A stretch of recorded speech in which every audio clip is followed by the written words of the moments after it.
마지막 시간이니까 오늘 만약에 21장 볼륨 좀 키워주세요.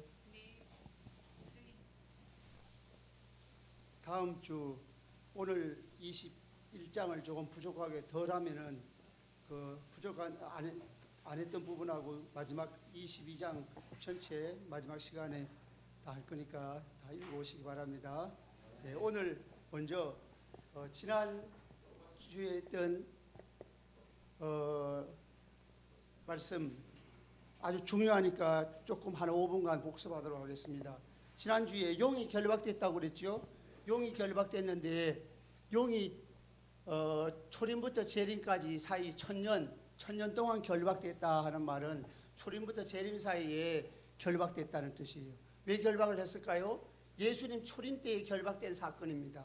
예수님께서 십자가로 승리하시고 부활하시고 성천하신 그 예수님의 십자가를 통한 예수님의 공생애와 십자가 부활을 통하여 사단이 결박된 상태입니다. 사단이 결박됐다는 말은 사단이 꼼짝달싹 못하게 아무 일도 못한다는 뜻이 아니고 초림부터 재림까지 부분적인 박해는 허용이 되었지만은 온 세상을 전면적으로 장악하는 완전히 온 세상 사람들을 불신자를 미혹하는 그런 일만은 못하도록 했다 하는 거예요.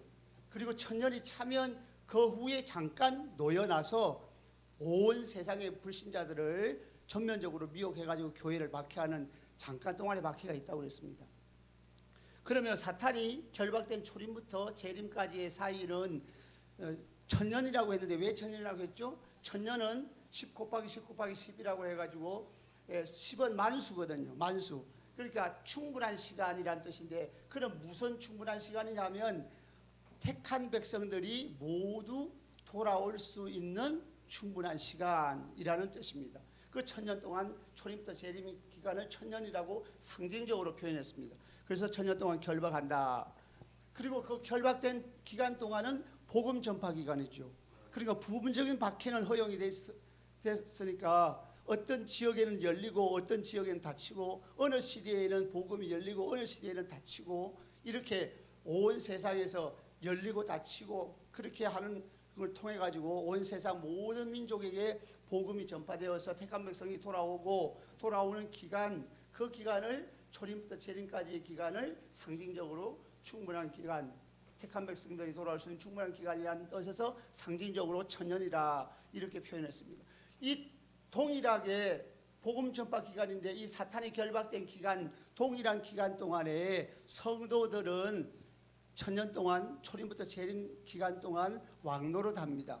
왕노릇하는데 그냥 세상 사람들을 짓밟고 무시하고 권세를 휘두르는 타락한 왕이 아니고 성도들은 제사장이 되어 왕노릇한다.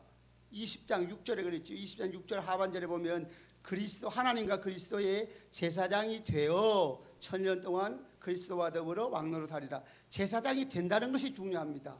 제사장의 역할을 감당할 때에 왕노릇에 참여한다는 뜻입니다. 그러면은 천년 동안은 초림부터 재림인데 천상에서는 어떻게 왕노릇해요? 성도들이 제사장, 성도들은 이 제사장의 역할은 두 가지를 볼 수 있어요. 하나님 가까이에서 하나님을 섬깁니다. 모든 백성이 하나님을 섬기지만 제사장은 구약시대 때 특히 하나님 가까이에서 하나님을 섬겼어요.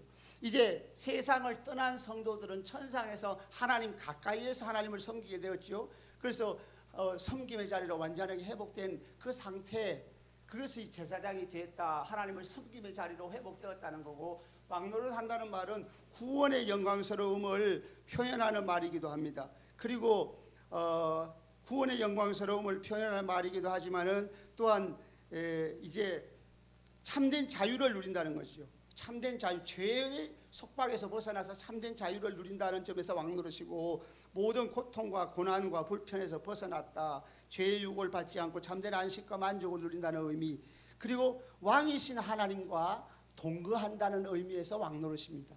그러면 지상에서는 어떻게 왕노릇해요? 지상에서 왕노릇하는 사람은 살아있는 성도들, 초림부터 재림까지 오늘날 우리들이죠. 살아있는 성도들은 제사장이 되어라는 말은 제사장의 역할은 또 중보자의 역할이거든요.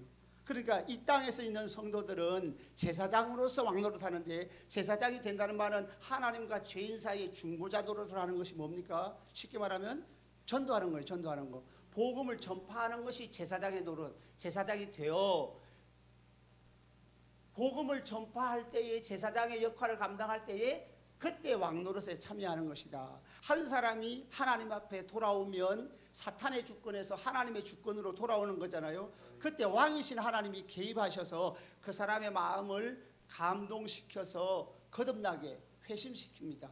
그때 성도들은 예수 믿으십시오 했을 때에 하나님의 왕권에 참여하는 자가 되는 거예요. 그래서 왕노릇은 그냥 휘젓고 짓밟고 막 권세를 누리는 그런 왕이 아니고 제사장의 역할을 감당할 때에 우리는 하나님의 왕권에 참여하는 자들이라. 그런 의미에서 지상에서는 제사장이 되어 왕노릇한다. 그래서 천년 동안 초림부터 재림 사이에 그래서 이것을 무천년이라고 그러고 상징적 천년주의라고 말을 합니다. 그리고 또 다르게 표현하면 현천년주의, 현재 우리의 삶이 천년 동안 왕노릇하는 삶이다. 그러므로 우리가 부지런히 복음을 전파하는 삶을 살아야 되겠죠. 그러면 복음을 전파한다고 할 때 어떻게 전파해요? 삶의 현장이 선교 현장이라 그랬습니다. 그래서 예수 믿는 사람들은 돈 벌기 위해서 직장생활 사업을 하는 게 아닙니다. 그 삶의 현장에 나가서 사람들을 만나기 위해서 그 현장에 가는 거예요. 그래서 월급을 받는다든지 사업을 해서 수익을 얻는 것은 그 보너스라고 생각해야 됩니다. 그래서 우리의 삶이 완전히 생각이 바뀌어져야 된다 하는 겁니다. 그러면은 오늘 지난주에 본문 가운데서 5절을 한번 읽어보겠습니다. 5절 시작. 20장 5절 시작. 그 나머지 죽은 자들은 그 천년이 차기까지 살지 못하더라. 이는 첫째 부활이라. 그 나머지 죽은 자들이라고 말하면 불신자를 얘기합니다. 예수 안 믿고 죽은 자들은 초림부터 재림 사이에 다시는 거듭날 기회가 없다. 살지 못한다는 말은 거듭나지 못한다는 말이에요. 그리고 4절 하반절에 살아서 그리스도와 더불어 천년 동안 왕노릇한 살아서란 말은 이 살아있다는 거예요. 어떻게 해서 살아있습니까? 전에는 죽었었잖아요. 죄로 말미암아 아담 하와의 범죄로 말미암아 모든 인류가 죽었는데 예수를 믿는 순간 살아나는 거예요. 이게 첫째 부활입니다. 첫째 부활이 뭐라고요? 예수를 믿어서 거듭나는 것, 중생하는 것, 이게 사는 거예요. 그게 첫째 부활입니다. 그래서 5절 하반절에 이는 첫째 부활이라 하는 말은 우리 모든 사람들은 아담 하와 이후로 영이 죽어 있는데 예수를 믿음으로 에베소 2장 1절에 죽었던 너희를 살리셨도다. 그러니까 영적으로 죽어 있는 상태인데 이거 예수 믿음으로 거듭나서 다시 하나님의 자녀로 살아나는 거니까 이게 첫째 부활이에요. 첫째 부활이고 그 다음에 6절 하면 절반만 읽어보겠습니다. 6절 시작. 이 첫째 부활에 참여하는 자들은 복이 있고 거룩하도다. 예, 거기까지만. 첫째 부활에 참여하는 자들은 둘째 사망이 그들을 다스리는 권세가 없고, 둘째 사망이 뭐죠? 둘째 사망이 지옥 가는 거예요. 우리가 전도 훈련할 때 예심 전도 훈련 하면은 사람이 죽는 게 셋이라고 하는데 이거는 불신자의 수준에 맞추어서 불신자가 알아듣기 쉽게 하려고 불신자의 수준에 맞춰서 죽음을 세 단계로 나누었는데 사실은 그 세 번째가 성경에서 말하는 둘째 사망입니다. 그래서 불못에 들어가는 것, 불못에 들어간 둘째 사망이. 그러면 첫째 부활에 참여하는 자는 둘째 사망을 다스리는 권세가 없다는 말은 예수 믿고 거듭난 자들은 불못에 안 들어간다라는 뜻이에요. 그렇게 이해하면 됩니다. 자, 그러면 이제 오늘을 지난주 6절까지 했는데 7절, 8절은 조금 3절을 설명하다가 말했는데요. 7절, 8절을 읽어보겠습니다. 시작.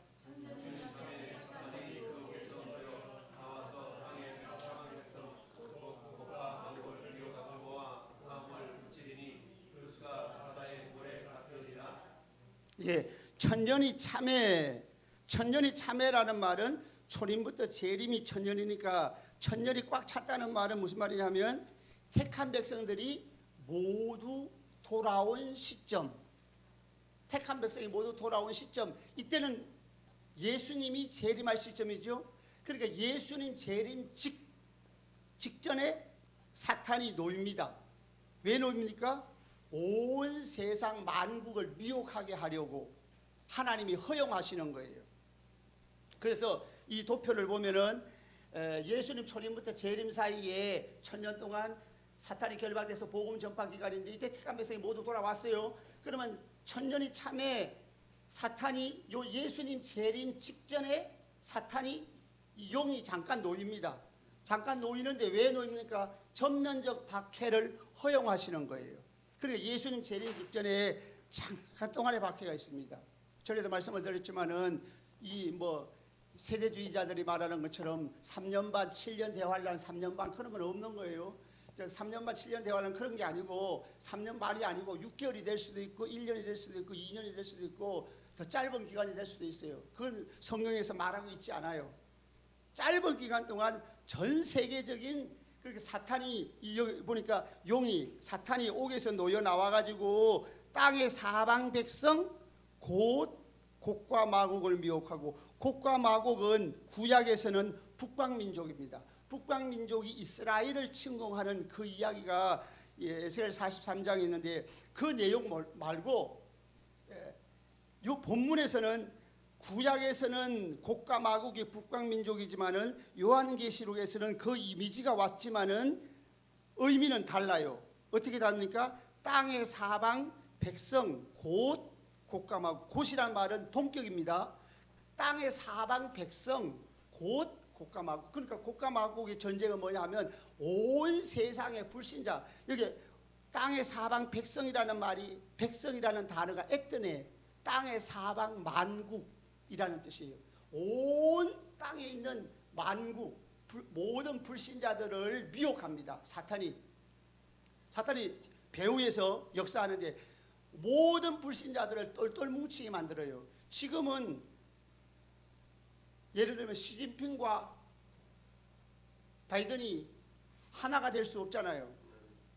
푸틴과 바이든이 하나가 될 수 있나요? 다 하나가 안 되잖아요. 다 이해관계가 있습니다. 개인적 이해관계, 국가적 이해관계, 종교적인 차이, 민족적인 혹은 이념적인 차이가 있어서 하나가 안 되는데 예수님 재림 직전에는 택한 백성이 모두 돌아와서 이제 예수님이 재림하셔야 되는데 재림 직전에는 잠깐 동안 사탄이 역사를 해서 온 세상의 모든 불신자가 한 통속이 되는 거예요. 똘똘 뭉쳐서 사탄이 미혹을 해가지고 교회에 대한 반대 세력으로 만듭니다.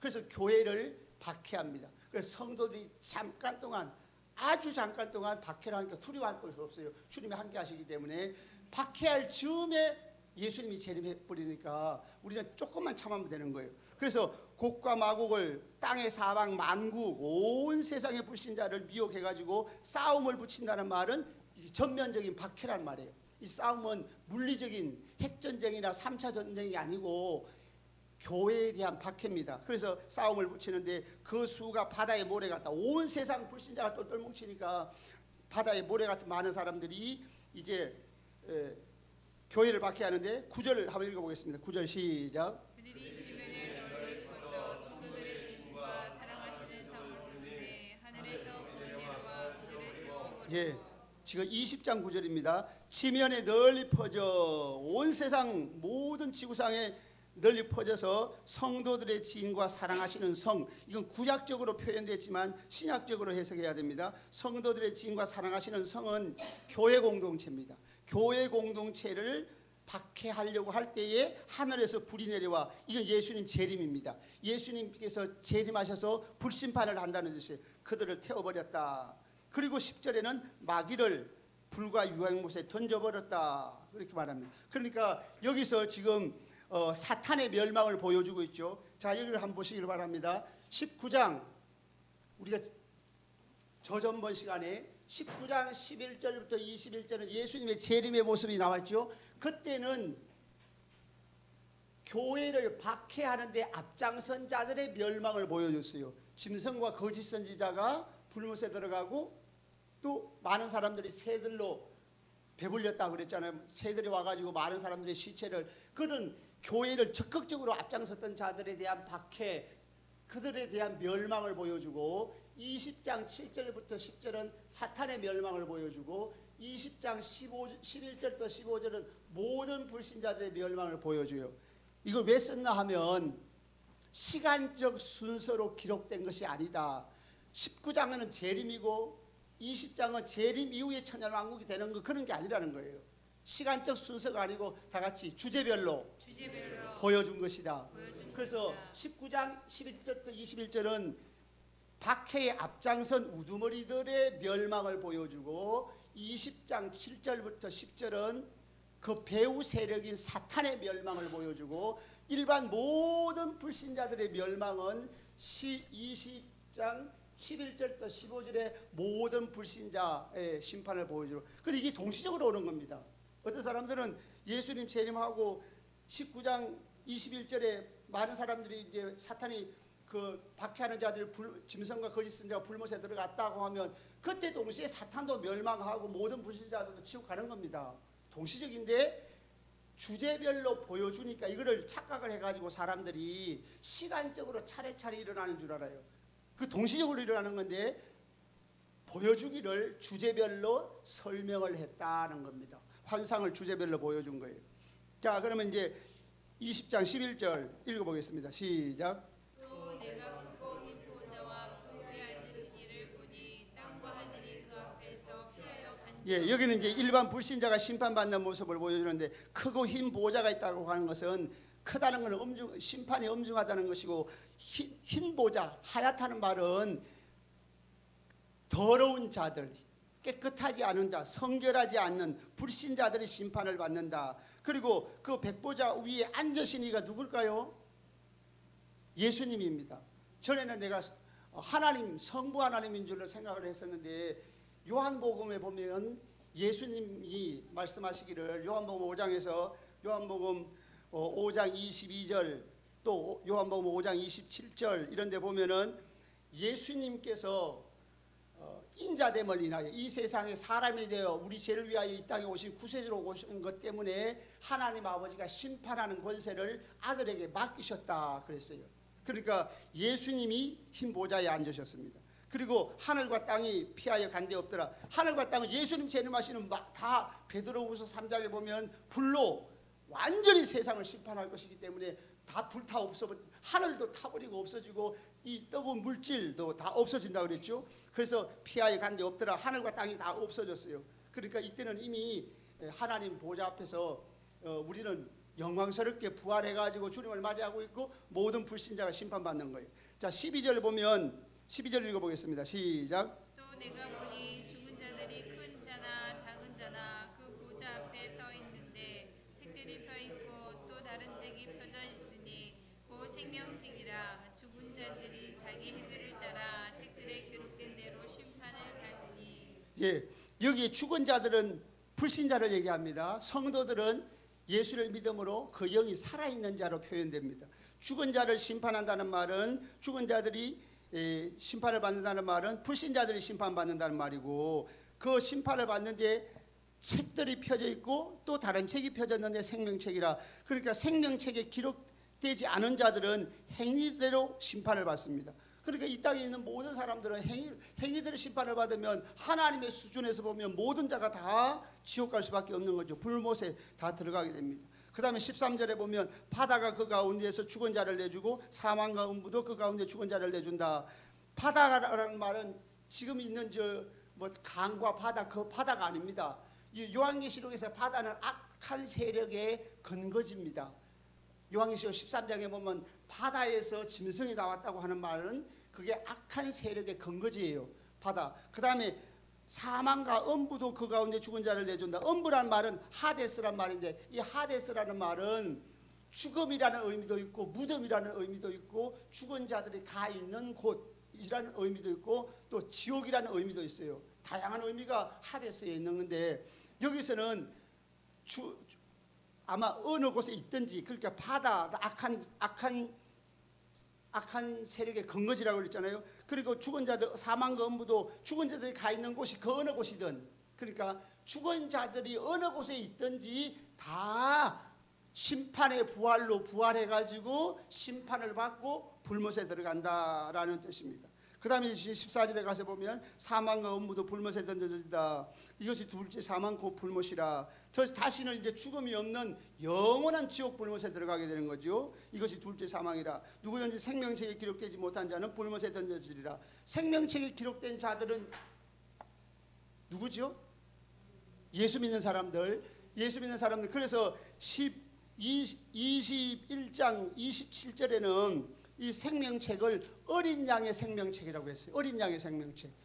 어린 양의 생명책이란 말은 예수님의 십자가의 보혈로 죄사함 받은 자들만 천국에 들어간다라는 뜻입니다. 자, 그 다음에 21장 1절 읽어보겠습니다. 21장 1절 시작. 또 내가 새 하늘과 새 땅을 보니 처음 하늘과 처음 땅이 없어졌고 바다도 다시 있지 않더라. 아멘. 예, 거기서 바다도 다시 있지 않더라는 말은 지금 이 바다를 얘기하는 게 아니고 그건 뭐라고 그랬어요 아까? 악한 세력의 근거지가 다 없어졌다라는 뜻이고, 새하늘과 새 땅, 처음 하늘과 처음 땅은 없어졌어요. 베드로후서 3장 10절 12절에 보면 불로 타가지고 처음 하늘과 처음 땅이 완전히 사라져버린 거예요. 완전히 사라져버린 거예요.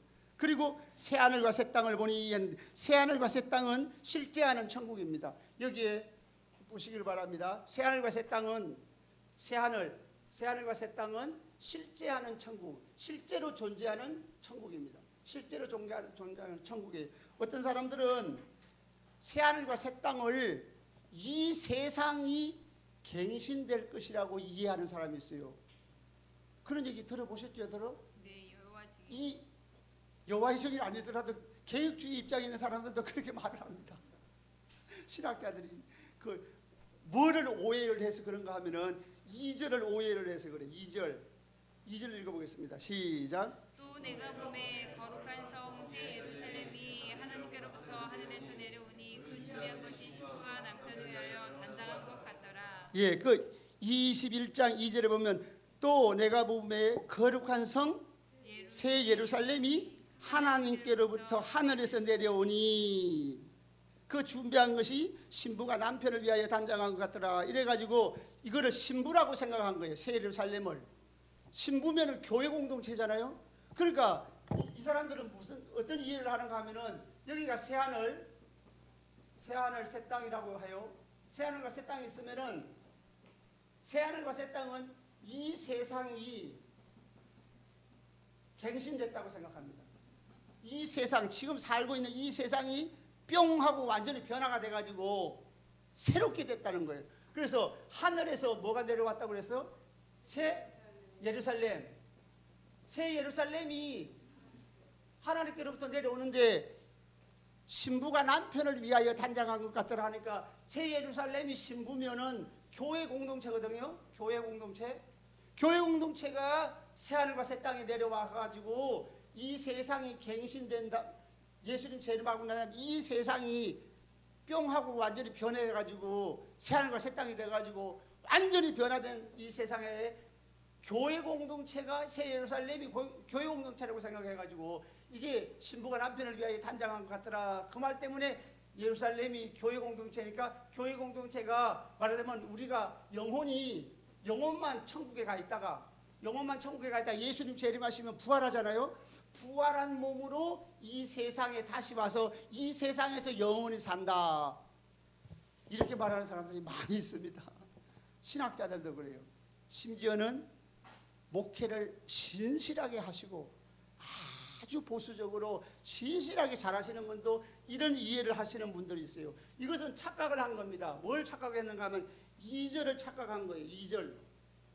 2절에 보면 새 예루살렘이 신부라는 뜻이 아닙니다. 새 예루살렘이 얼마만큼 아름다운가 그걸 말하는 거예요. 새 예루살렘이 아름다운데 그 아름답기가 신부가 신랑을 위하여 단장한 것 같더라. 그러니까 새 예루살렘이 아름답다는 얘기지 새 예루살렘이 신부다 그 말은 아니거든요. 그걸 오해한 거예요. 두 번째는 뭘 오해했냐면 이 새 예루살렘이 새하늘과 새 땅에 내려왔다고 착각을 한 겁니다. 2절에 보면 새하늘과 새 땅에 내려왔다는 말이 없어요. 그럼 어디에 내려왔나? 요한 앞에 내려온 겁니다. 요한 앞에. 환상을 보는 요한 앞에 내려온 거예요. 자, 한번 보겠습니다. 21장 9절을 10절을 가서 읽어보겠습니다. 21장 10절은 추가 설명인데요. 여기 2절에 대한 추가 설명입니다. 21장 10절 시작. 성령으로 나를 데리고 크고 높은 산으로 올라가 하나님께로부터 하늘에서 내려오는 거룩한 성 예루살렘을 보니. 예, 여기 보니까 요한을 어떻게 했다고 했어요? 새 예루살렘 성이 내려왔는데 요한에게 뭐라고 합니까? 신부를 보여주겠다고 하면서 크고 높은 산으로 올라가 거룩한 성 예루살렘을 보여주겠다. 자, 크고 높은 산으로 올라갔어요. 크고 높은 산으로 올라갔어요. 여기 요한, 이거는 환상을 보는 상황입니다. 실제가 아니에요. 환상을 보는 상황입니다. 그러니까 실제로 이런 산이 있는 게 아니에요. 자, 새 예루살렘이 가로 세로 높이가 12,000 스타디온이에요. 12,000 스타디온은 몇 킬로인가 하면 약 2,220킬로. 어떤 사람은 2,000킬로에서 2,500킬로.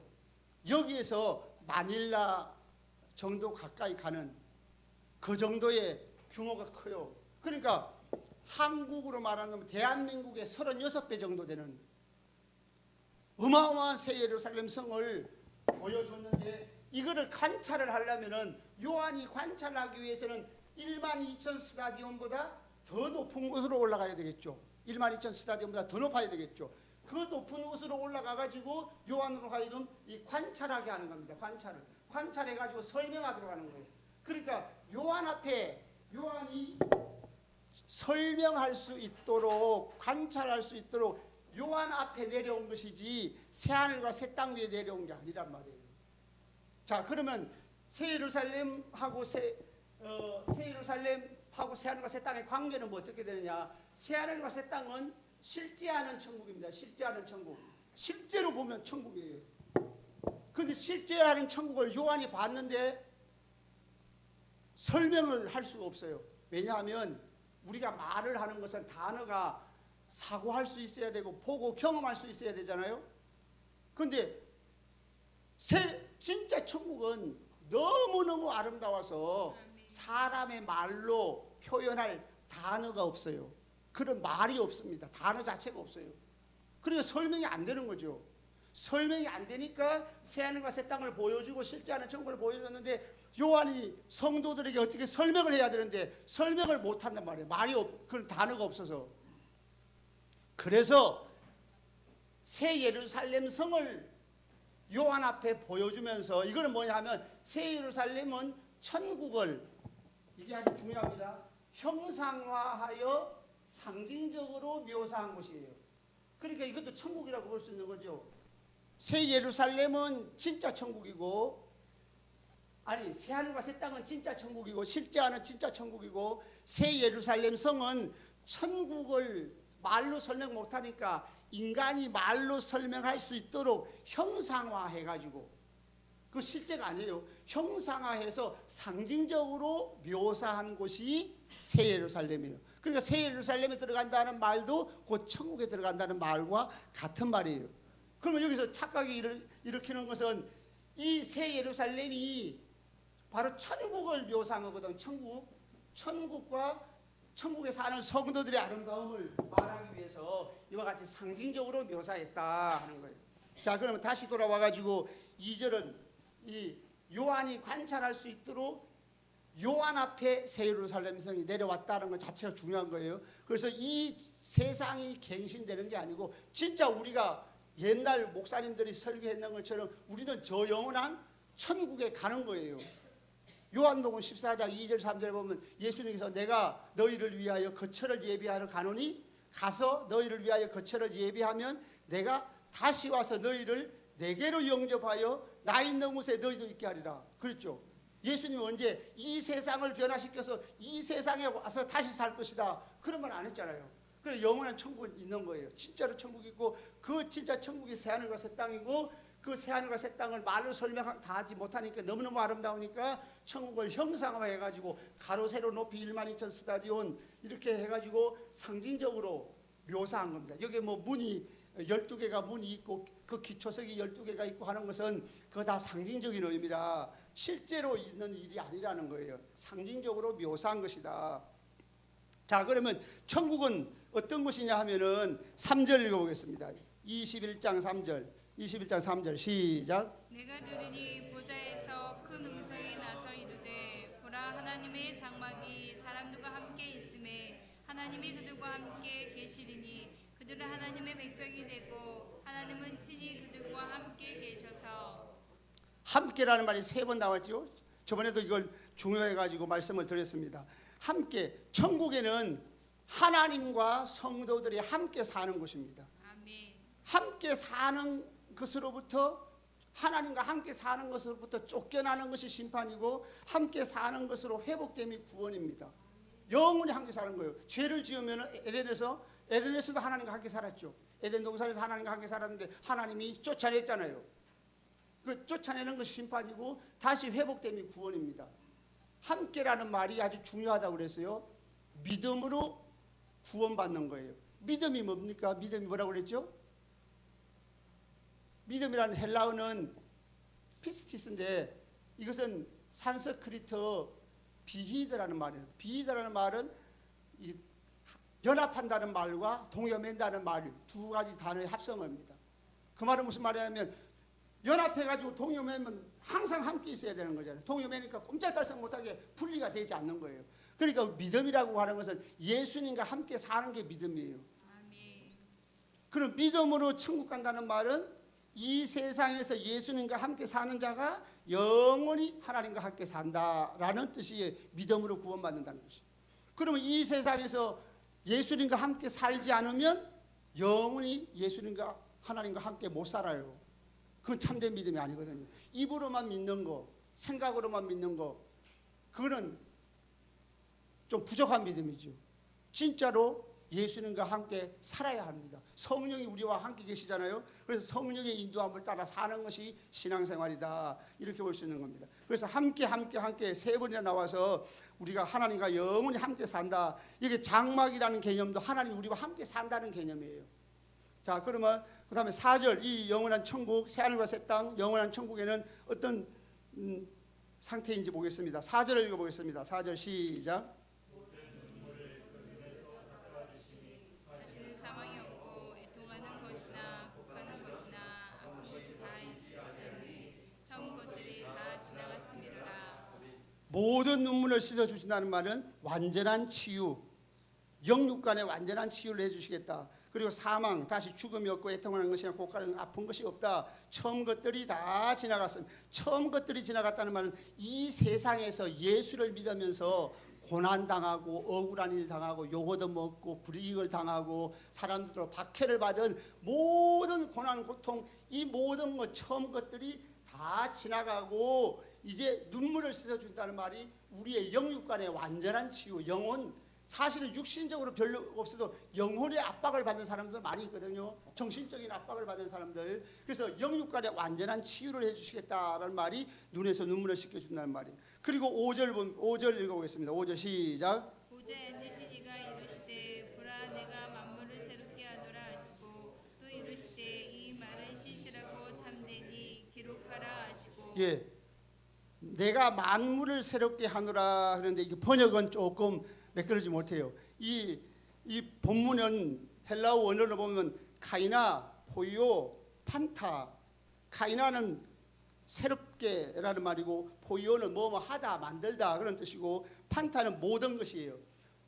본문 원어로 그대로 해석하면 내가 모든 것을 새롭게 하노라. 만물이라는 의미로 번역을 했는데 사실은 모든 것을 새롭게 한다. 그 말은 피조물, 이 세상에 뭐 나무라든지 동물이라든지 식물동물, 이 세상 피조물을 새롭게 한다는 뜻이 아니고 모든 것을 새롭게 한다는 말은 이 세상에서 살 때에 살아가는 삶과 완전히 비교될 수 없을 정도로 완전히 새로운, 그래서 모든 것을 새롭게 된 삶을 살게 된다. 다시 말하면 부활체가 살기에 적합하고 창조주 하나님과 예수님과 함께 살기에 부족함이 없는 그런 완전한 새로운 질서 속에서 성도들이 살아간다 하는 거예요. 그래서 천국의 영광스러운 삶입니다. 그 다음에 6절을 가서 보면 이루었도다. 하나님이 약속한 걸 다 이루었어요. 그리고 나는 알파와 오메가요 처음과 마지막이라. 하나님이 주권자라는 말이죠. 하나님이 주권자니까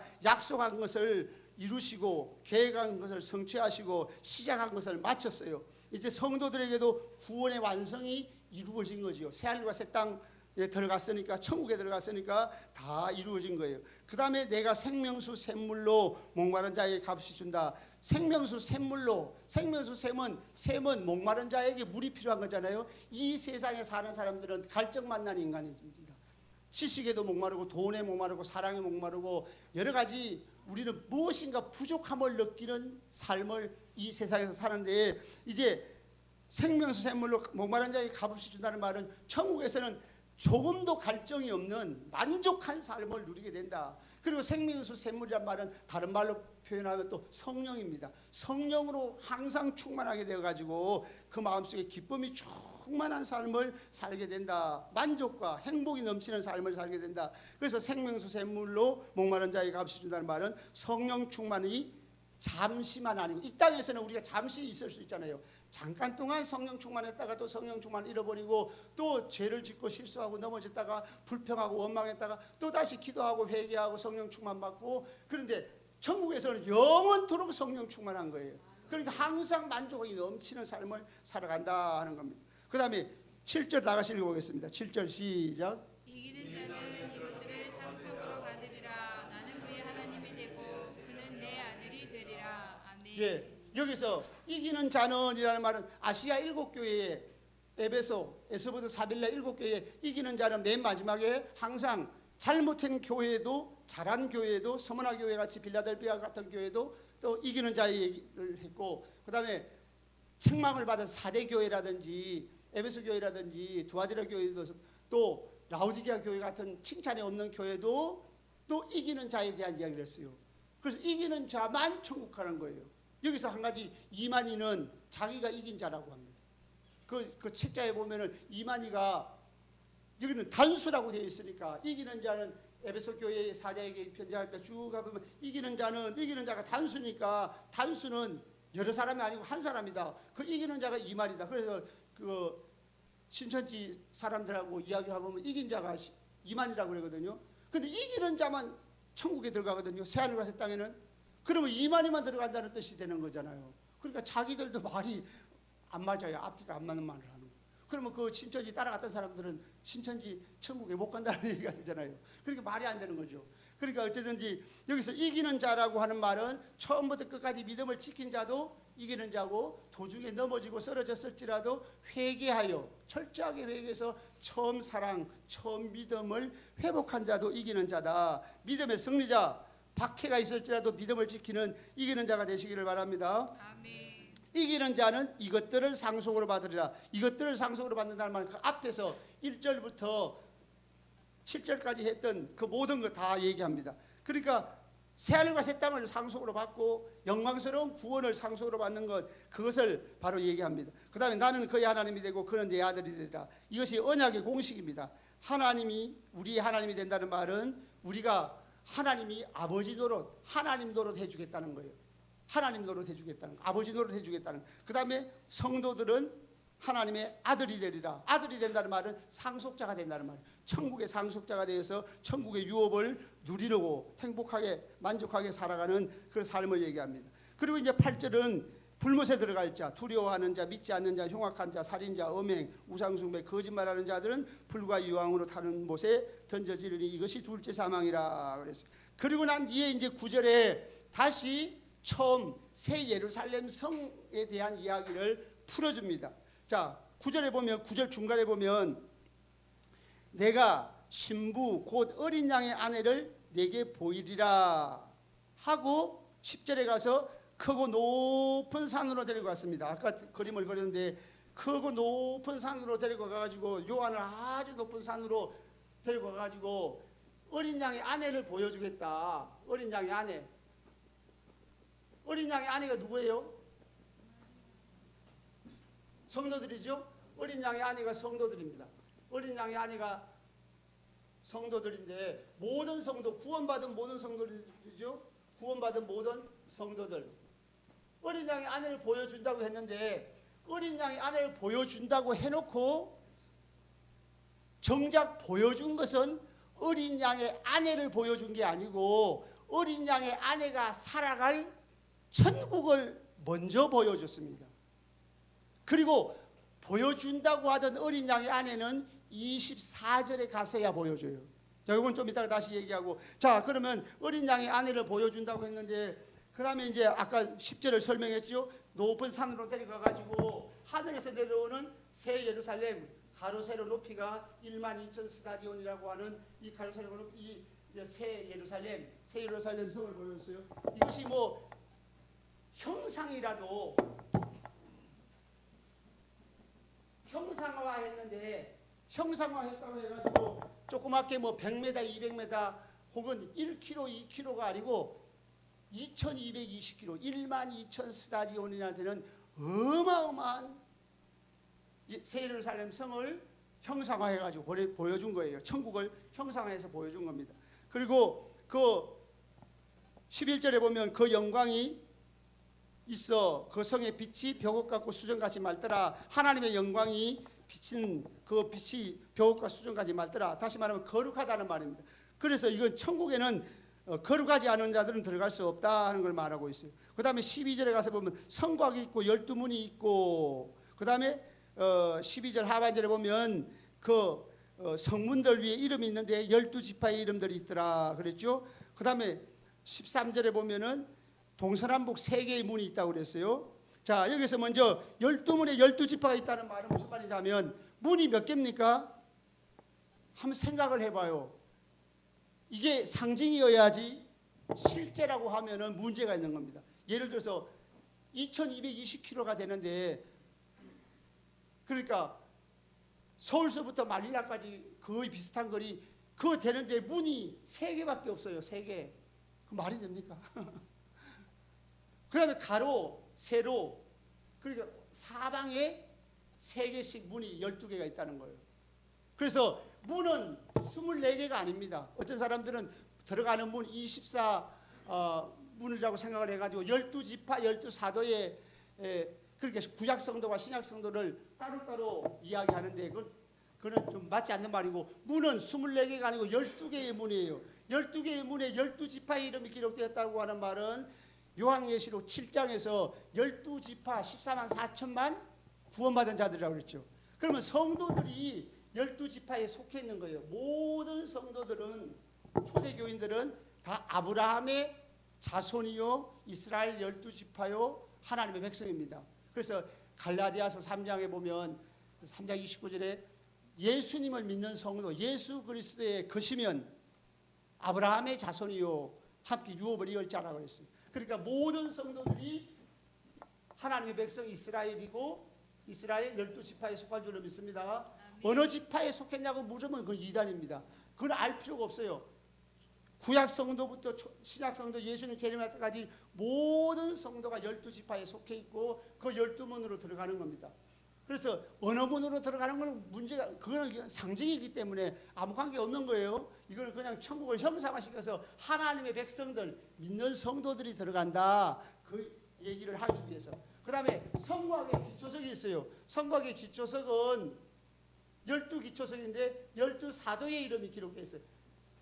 기초석의 이름은 의미가 달라요. 문은 들어가는 개념이잖아요. 문은 들어가는 개념이니까 하나님의 백성들만 들어간다, 성도들만 들어간다는 말인데, 기초석은 성을 외곽으로 싸가지고 그 기초석이 있는 건데, 이 성곽의 기초석에 12사도가 있다는 말은 그 새 예루살렘 성에 사는 자들, 그들이 누구냐 하는 거예요. 그들이 물론 성도들이지만은 그들의 천국에서 사는 성도들의 신앙을 얘기하는 겁니다. 다시 말하면 사도들이 전수해 준 성경을 믿고 신앙 고백한 자들만 들어간다. 다시 말하면 사도성이랍니다. 사도성. 이 성경은 사도들, 우리가 신학교에서 그런 공부를 하거든요. 정경성을 얘기할 때 사도성을 얘기합니다. 그러니까 12사도의 이름이 기록됐다는 건 사도들이 전수해 준 성경, 다시 말하면 쉽게 말하면 복음, 복음을 믿고 천국에 사는 성도들, 그들이 살기에 부족함이 없다는 거예요. 그래서 이 천국에는 사도들이 전수했던 성경, 복음을 믿는 그들만이 천국에서 산다 하는 개념이에요. 그 다음에 성이 정육면체로 되어 있어요. 가로, 세로, 높이. 가로, 세로, 높이가 다 같이 12,000 스타디온이에요. 그것은 가로, 세로, 높이가 같다는 것은 구약에서 지성소가 가로, 세로, 높이가 20규빗, 20규빗, 20규빗, 20규빗이. 그래서 이것은 지성소라는 개념이에요. 그러면 지성소라는 개념은 뭐냐면 이 천국이 하나님 임재가 가득하다는 거예요. 지성소에 하나님이 임재하시잖아요. 그래서 하나님 임재가 가득한 곳이다. 12,000 스타디온이라고 하면 이거는 이제 숫자로 푸는 거는 별로 재미가 없지만은 12,000이 3 곱하기 4 곱하기 10 곱하기 10 곱하기 10인데 10이라는 숫자는 만수예요. 가득 찼다. 3이라는 건 성부, 성자, 성령, 4라는 숫자는 세상. 성부, 성자, 성령 하나님이 온 세상에서 불러 모으신 모든 성도들이 살기에 부족함이 없는 완벽한 곳이다 라는 뜻으로 12,000 스타디온이라 이렇게 말했어요. 144규빗은 12지파와 12사도의 의미를 합한 것이라고 볼 수 있고, 그 다음에 자 밑으로 내려와서 17절에 보면은 그 성곽은 벽옥으로 쌓였고 성은 정금인데, 그 다음에 19절에 가서 보면 그 성곽의 기초성은 각색 보석으로 꾸몄는데 쭉 보석 이름이 12가지가 나와요. 21절에 보면 12문은 12진주다. 그리고 성의 길은 맑은 유리 같은 정금이더라. 여기에 벽옥이라든지 보석, 정금, 진주 이렇게 새 예루살렘 성을 묘사한 것은 바로 성도들과 천국, 그러니까 천국과 성도들의 존귀함과 아름다움과 영광스러움을 표현했다 이렇게 볼 수 있습니다. 그래서 이 실제로 천국에 검으로 입혀놓은 게 아닙니다. 그 기초석이 정말로 보석으로 벽옥이고 뭐 녹보석이요 황보석이요 무슨 뭐 홍만호요 뭐 이런 보석으로 있는 게 아니에요. 사람의 말로 설명하기 쉽게 형상화해서 상징적으로 보여준 새 예루살렘이니까 실제로 그거보다 더 아름답겠죠. 더 아름답겠죠. 천국에 정말로 검으로 아스팔트를 해놓은 게 아닙니다. 무슨 뭐 보석이 그 들어갈 문이 진주문 그런 게 아니에요. 그건 환상을 보는 상황이고, 환상 속에서 그렇게 금과 보석과 진주를 말한 것은 천국이 아름답다. 성도들, 천국에 사는 성도들이 존귀하다. 아름답고 영광스럽다라는 것을 표현하기 위해서 보석으로 표현한 것입니다. 다시 말하면 여러분이 보석이에요. 예, 여러분들이 영광스럽고 존귀하다는 것을 성도들이, 천국에 사는 성도들이 영광스럽다. 천국도 영광스럽지만 천국에 사는 성도들도 아름답고 존귀하고 영광스럽다는 것을 묘사한 것이다. 그래서 저도 옛날에 설교할 때, 요한계시록 하기 전에 제가 목회자로 설교를 할 때 천국에는 검으로 아스팔트, 우리는 돌이 아니고 검이다. 그거는 막 돌같이 쓴다 이렇게 했는데 그건 다 상징입니다. 실제로 그런 게 아니에요. 그건 실제로 그런 게 아니고 다 상징으로 표현한 겁니다. 그 다음에 자 넘어가 가지고 이제 22절을 읽어보겠습니다. 22절 시작. 성 안에서 내가 성전을 보지 못하였으니 이는 주 하나님 곧 전능하신 이와 및 어린 양이 그 성전이심이라. 네. 천국에는 뭐가 없어요? 성전이 없습니다. 성 안에서 내가 성전을 보지 못하였으니 하나님과 어린 양이 성전이심이라. 왜 성전을 못 봤을까요? 성전의 기능이 뭡니까? 성전의 기능. 성전. 구약시대 때 성전의 기능은 크게 두 가지로 볼 수 있어요. 첫째는 제사함. 죄를 지으면은 양이나 소를 가져와서 제사를 드려주고 죄를 용서받지요. 그 성전의 기능이 제사함이. 두 번째는 동거. 하나님과 동거한다는 거예요. 자, 한번 읽어보겠습니다. 출애굽기 찾아보겠습니다.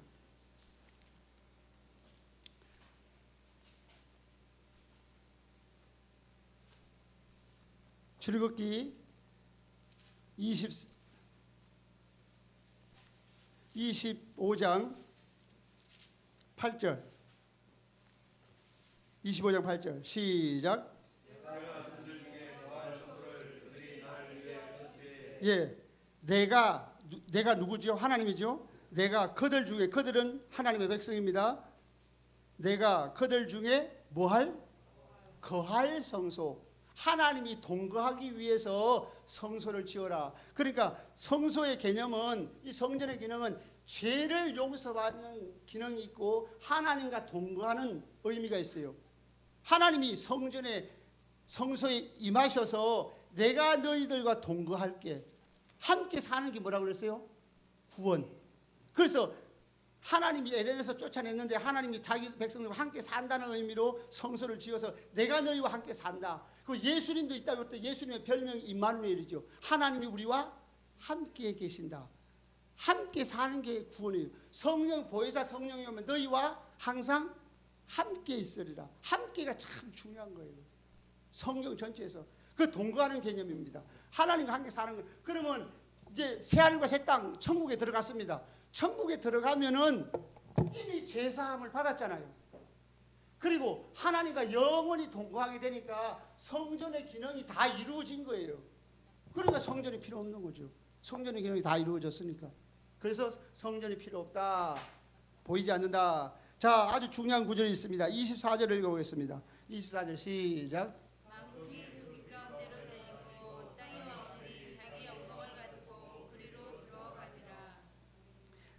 만국이 그 빛 가운데로 다니고, 여기서 저번에 말씀을 드렸는데 만국은 헬라어 원어에 보면 물론 에뜨네지만은, 그래서 사람들이 이걸 착각을 해가지고 만국을 일반 세상 만국이라고 생각하고 땅의 왕들이 세상 왕, 세상 문화가 천국에 편입됐다고 생각하는데 절대 아닙니다. 제가 아까 말씀을 드렸죠. 아까 말씀할 때 저 21장 9절에서 신부 곧 어린 양의 아내를 내게 보이리라 하고서 보여준 것은 새 예루살렘, 천국을 형상화해서 상징적으로 표현한 성도들이 살아갈 천국을 먼저 보여준 거예요. 그런데 사람들은 착각하기를 보여준다고 했으니까 새 예루살렘이 교회 공동체다 이렇게 그냥 막바로 설명을 해버리는데, 보여주겠다고 한 성도들, 그 어린 양의 아내는 24절에 나와 있습니다. 24절 방금 우리가 읽은 만국과 땅의 왕들이 바로 어린 양의 아내, 신부, 곧 교회 공동체, 모든 성도들입니다.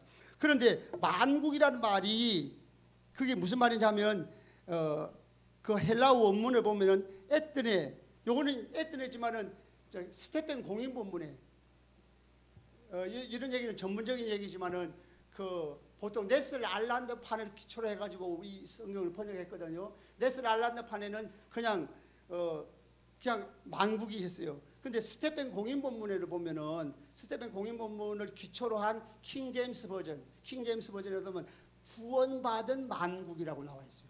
구원받은 만국. 스테펜 1550년 스테펜 공인 본문. 그러면 에뜨레 돈 소조메논이라 소조가 구원하다라는 뜻인데, 소조메논이라고 하면 구원받은 자들의 천국. 그 소유격이 돼가지고 에뜨네 돈 소조메논, 구원받은 자들의 만국. 그러니까 이거 쉽게 풀면 모든 만국 가운데서 구원받은 자들의 공동체. 그러니까 이 만국은 구원받은 만국이란 말이에요. 만국에서 구원받은 자들이 천국으로 들어가는 거예요. 여기서 이제 이 사람들이 신부 곧 어린 양의 아내죠. 만국이 그 빛 가운데로 다니며 땅의 왕들이 자기 영광을 가지고, 땅의 왕들이라고 하는 말을 또 오해를 해가지고 이 세상 문화가 편입된다고 하는데, 땅의 왕들은 누굴까요? 이 지상에서 왕노릇한 자가 누굽니까? 성도들이죠. 성도들. 같은 자들이에요. 만국이나 땅의 왕들은 동일한 자를 이중적으로 표현한 겁니다. 이중적으로 표현한 거예요. 자, 그러면 여기 한번 보세요. 여기를 보면 구원받은 만국이라고 해놓으면 이 만국만, 우리 한글 성경에는 만국만 나왔죠. 구원받은 만국은 구원으로의 부르심, 하나님의 이중적 부르심에서 구원에 초점을 둔 거예요. 예수님의 십자가의 보혈로 죄사함 받아 구원받은 자들, 그 구원받은 만국. 그 다음에 땅의 왕들은 사명으로의 부르심을 표현한 말이에요. 하나님이 이중적 부르시면 동시적이라고 그랬어요. 하나님이 한 성도를 부르실 때에 구원을 주기 위해서 부르시고 사명을 주기 위해서 불렀어요. 구원받은 후에 얼마 후에 사명받는 게 아닙니다. 물론 특별한 사명, 목회자로서의 사명이요, 선교사로서의 사명은 그건 차후에 받는 거지만 모든 성도는 사명자. 다 같이 한번 따라하겠습니다. 모든 성도는 사명자다. 예, 그래서 이중적 부르심이에요. 구원받은과 동시에 사명을 부르서 그래서 이걸 이중적으로 표현한 거예요. 그래서 구원받은 땅의 만국이 그 빛 가운데로 다니며 땅의 왕들이 자기 영광을 가지고 그 예루살렘 새 예루살렘 성에 들어가는 거예요. 신부죠, 신부. 교회 공동체예요. 그래서 교회 공동체를 이중적으로 표현한 거예요. 똑같은 자들입니다. 그 모든 성도들입니다. 모든 성도들, 구원받은 모든 성도들을 이중적 부르심, 동시적인 부르심에서 구원으로의 부르심, 사명으로의 부르심이 있는데, 그래서 구원으로의 부르심을 표현한 것이 구원받은 만국이 그 빛 가운데로 다니며, 그 다음에 사명으로의 부르심을 표현한 것이 땅의 왕들이 자기 영광을 가지고 거리로 들어가더라. 그러니까 천국은 누구만 들어가는가 하면 다 같이 천국은 왕들만 들어간다. 왕들만 들어가요.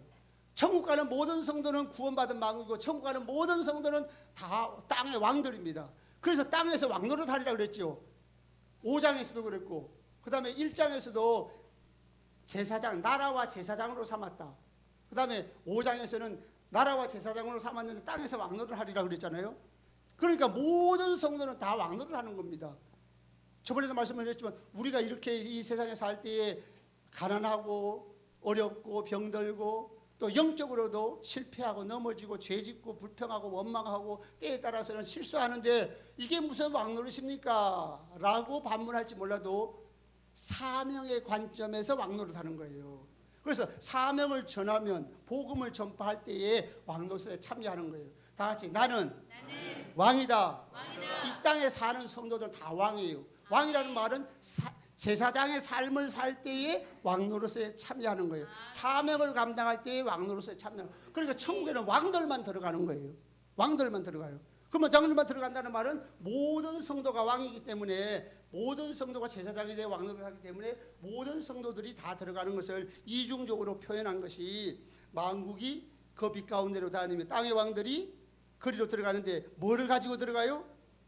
자기 영광을 가지고 들어간다고 했어요. 자기 영광이 뭘까요? 자기 영광이. 자기 영광은 첫 번째로 사명을 다한 열매들입니다. 복음을 전파해서 전도한 열매들이 사명을 감당한 그 열매, 자기 영광을 가지고 들어가는 거예요. 또 하나 자기 영광은 이 세상에 있을 때에 예수님께서 너는 빛으로 소금으로 사랑을 실천하라고 그랬죠. 그래서 복음을 전파하고 그것뿐만 아니라 사랑을 실천하는 삶, 다시 말하면 구제하고 도와주고 선행하고 이 땅에서 예수 이름으로 구제한 것, 도와준 것, 남을 가난하게 보살핀 것, 선행했던 이웃과의 관계 속에서 물론 교회를 통해서도 물론 성경헌금을 내고 사랑헌금을 내고 구제헌금을 내기도 하지만 삶 속에서 저도 개인적으로 유니세프, 굿네이버스, 그 다음에 무슨 국경 없는 의사회, 그 다음에 영국의 개통의 그 옥스팜 이런 데 제가 후원하거든요. 매달 후원해요. 몇 년째, 수십 년째 그냥 계속 그 교회 헌금하는 거 별도로 이거 사랑을 실천하니까 아프리카 지역이라든지 굶주린 아이들이라든지 뭐 먹는 거, 식수 문제 이런 거 그 성경이 돼 있잖아요. 마태복음 25장에 보면 내가 굶주렸을 때 먹을 것을 줬냐, 내가 아플 때 돌아보았느냐, 내가 옥에 갇혔을 때 와서 보았느냐, 내가 목마를 때 먹을 걸 줬느냐, 마시는 물을 줬냐 그러잖아요.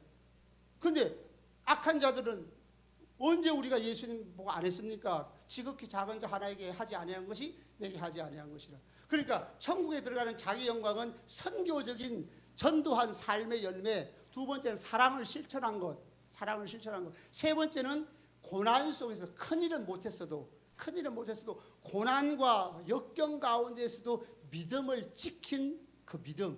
그러니까 예수님께서 산상수훈에서 예수 이름으로 고난받고 욕하고 너희를 욕하고 박해하고 거짓을 늘리고 모든 악한 말을 할 때는 기뻐하고 즐거워 하나는 상이 큽니다 그랬죠. 그러니까 별다른 일을 못했어도 예수 믿는 믿음을 끝까지 목숨 걸고 지킨 것도 자기 영광이 될 겁니다. 이런 것들 가지고 천국에 들어갈 줄을 믿습니다.